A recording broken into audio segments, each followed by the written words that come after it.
किसी वेक्टर के direction ratios और डायरेक्शन कोसाइंस क्या होते हैं। देखो, हमने एक वेक्टर लिया है, vector A, 2 i cap minus J cap plus 3 k cap.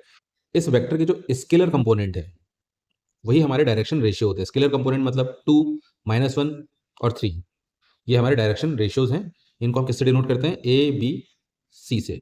ठीक है, इसका मतलब ए की वैल्यू हो गई 2, बी की वैल्यू हो गई हमारी -1 और सी की वैल्यू हो गई 3। डायरेक्शन कोसाइंस क्या होते हैं। डायरेक्शन कोसाइंस, अगर ये जो वेक्टर है इसका मैं यूनिट वेक्टर निकालूं, यूनिट वेक्टर जिसका फॉर्मूला होता है vector A upon magnitude of vector A.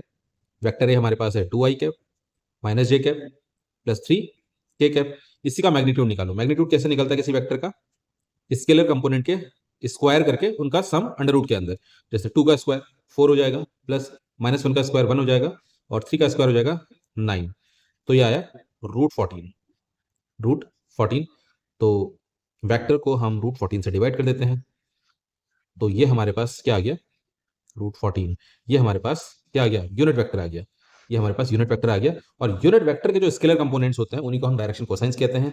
Means cos alpha, cos beta, cos gamma. ठीक है, यही डायरेक्शन कोसाइन होता है। तो कॉस अल्फा हमारे पास क्या आ गया, 2/14।